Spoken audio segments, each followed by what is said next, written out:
ओ बूढ़ी अम्मा, दिखाई नहीं देता क्या? सारे टमाटर गिरा दिए। अरे बेटी, उम्र के साथ नजर कमजोर हो गई है, इसलिए मुझे दिखाई नहीं दिया। माफ करना। आपके माफ करने से मेरे ये टमाटर थोड़ी ठीक हो जाएंगे। सारे टमाटर मिट्टी में मिलकर खराब हो गए। पता नहीं, लोग बूढ़े होकर अंधे भी हो जाते हैं और सठिया भी जाते हैं। बताओ, आजकल की औरतों को बूढ़े लोगों से बात करने की तमीज भी नहीं है।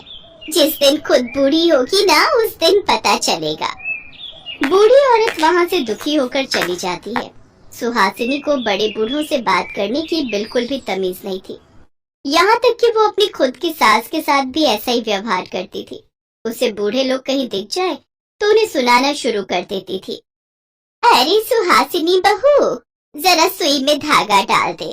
कितनी देर से तुझे बोल रही हूँ, तू तो बिल्कुल ही नहीं सुनती है। क्या माँ जी, आपसे एक सुई में धागा नहीं डाला जाता? इतनी आंखें आपकी कमजोर हो गई हैं। दिख रहा है ना मैं अपना काम कर रही हूँ। बहू, तुम जानती हो मेरी उम्र हो चली है। मेरी आंखों से अब इतना दिखाई नहीं देता। उम्र के साथ आंखों की रोशनी कमजोर हो जाती है। तभी तो मुझे ये बुढ़ापा बहुत बुरा लगता है। आप सब बूढ़े लोग तो बिल्कुल बेकार होते हो। बुढ़ापा आते ही आपको कोई ना कोई परेशानी शुरू हो जाती है। इसकी वजह से हम कितने परेशान होते हैं, ये आप सब बूढ़े नहीं जानते हो। लाओ दो। सुहासिनी सुई में धागा डालने लगती है। क्या हुआ बहू, आज तो तुम भी धागा नहीं डाल पा रही हो? पता नहीं क्या हो रहा है, रुको डाल रही हूँ। मुझे दिखाई क्यों नहीं दे रहा?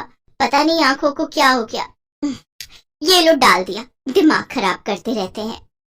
उस दिन पहली बार सुहासिनी से सुई में धागा पिरोने में देर हुई। अगले दिन सुहासिनी जब सोकर उठी तो उसने शीशे में देखा कि उसके आगे के बाल थोड़े सफेद हो गए हैं। ये देखकर सुहासिनी चिल्ला पड़ी। उसकी चीख सुनकर उसकी सास कमरे में आ गई। अरे तुम्हें तो डरा ही दिया। मैंने सोचा मेरे सोते में कोई भूचाल आ गया। तुम इतनी तेज क्यों चीखी? क्या हुआ बहू, तुम चीख क्यों रही हो? कोई छिपकली या कॉकरोच देख लिया क्या? मेरे बाल सफेद हो गए, मैं इसलिए चीख रही हूँ। बाल सफेद हो गए? पर कल रात तक तो तुम्हारा एक भी बाल सफेद नहीं था।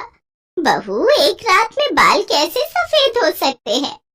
अरे माँ, ये तरह तरह के केमिकल बालों में लगाती रहती है। क्या पता क्या लगाया है इसने, जिससे रात भर में बाल सफेद हो गए।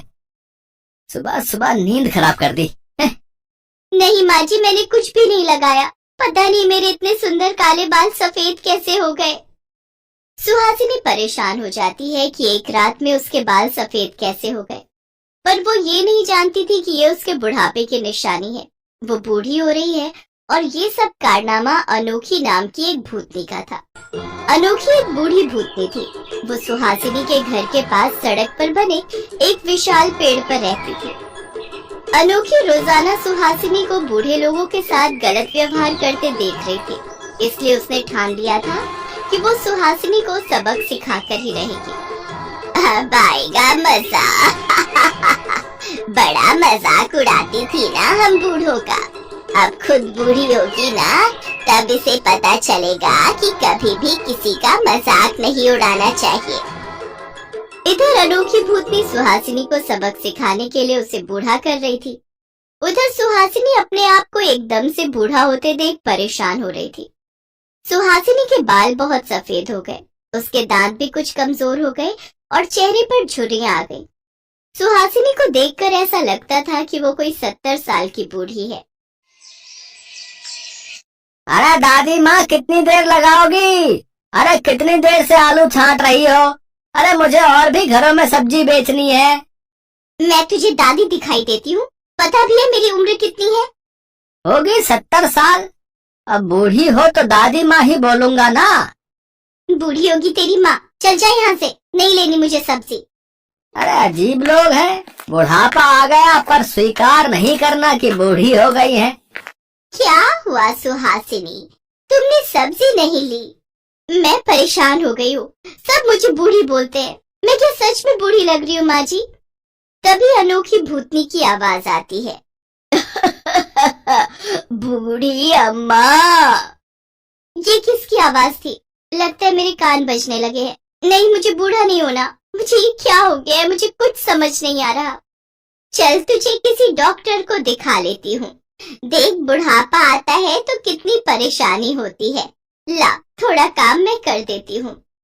माँ जी सचमुच मुझे आज पता चल रहा है कि बुढ़ापा आने के बाद शरीर कितना कमजोर हो जाता है। भले ही मैं उम्र से पहले बूढ़ी हो गई, पर मुझे एहसास हो गया कि बूढ़े लोग कितने परेशान होते हैं। जब उम्र बढ़ने लगती है मुझे किसी डॉक्टर के पास नहीं जाना। माँ जी मुझे तो लग रहा है मैंने हमेशा बूढ़े लोगों का मजाक उड़ाया है, इसीलिए मुझे उस बात की कोई सजा मिल रही है। आप आराम करो, मैं काम कर लूंगी। सुहासिनी की आंखों में आंसू देखकर अनोखी भूतनी समझ जाती है कि सुहासिनी सही रास्ते पर आ गई है और वो सुहासिनी के सामने आती है। बहुत बढ़िया, अब आया हूँ पहाड़ के नीचे। कितना मजाक उड़ाती थी तुम बूढ़े लोगों का, आज खुद पर पड़ी तो कैसा लग रहा है बहू? अरे अनोखी दीदी तुम तो। अरे कलावती, मैंने कहाँ जाना है, मैं इसी मोहल्ले में रहती हूँ। वो बड़ा वाला पेड़ है ना, वहीं पर मेरा घर है। तुम्हारी बहू को सही रास्ते पर लाने के लिए ही इसे मैंने बूढ़ा किया था। बहू, अनोखी दीदी के पैर छू लो, ये हमारे मोहल्ले की बड़ी बुजुर्ग है। कुछ साल पहले ही इनका स्वर्गवास हो गया था। अनोखी दीदी, तुम तब से ही यहाँ पेड़ पर रह रही हो? हाँ कलावती, मैं यहाँ के मोहल्ले में रहकर सब पर नजर रखती हूँ। सुहासिनी बहू बूढ़े लोगों का बड़ा मजाक उड़ाती थी, इसीलिए मैंने इसे बूढ़ा कर दिया था। अब लगता है कि सही रास्ते पर आ गई है। क्यों बहू, कुछ बात दिमाग में पड़ी या नहीं? मुझे माफ कर दो मौसी जी, अब मैं कभी भी बूढ़े लोगों का मजाक नहीं उड़ाऊंगी। तुमने अपनी गलती की माफी मांगी है, ये मैं तुम्हें फिर से ठीक कर रही हूँ। सुहासिनी की आंखों में पश्चाताप के आंसू थे। ये देखकर अनोखी भूतनी उसे माफ कर देती है। सुहासिनी ठीक हो जाती है। अरे बहू, तू तो बिल्कुल ठीक हो गई। माँ जी मुझे आपसे भी माफी मांगनी है। सॉरी, मैं आप पर भी हमेशा गुस्सा करती रहती हूँ। मैं आपकी परेशानी को नहीं समझती कि आपसे अब कुछ काम हो नहीं पाता है, इसलिए आप मुझे वो काम करने के लिए कह देते हो। अब मैं आपको कभी भी गुस्से में नहीं बोलूंगी। मेरी अच्छी बहू। अच्छा कलावती, अब मैं वापस पेड़ पर जा रही हूँ। चूल्हे पर दाल चढ़ा कर आई थी। आज दाल चावल खाने का मन हो रहा था, इसलिए वही बना रही थी। किसी भी चीज की परेशानी हो तो मुझे याद कर लेना। अनोखी भूतनी वापस पेड़ पर चली जाती है। सुहासिनी चैन की सांस लेती है कि अब वो फिर से ठीक हो गई, पर उसने खुद से वादा किया कि अब वो कभी भी किसी बूढ़े व्यक्ति का मजाक नहीं उड़ाएगी। अब सुहासिनी अपनी सास के साथ भी प्यार से बात करने लगी।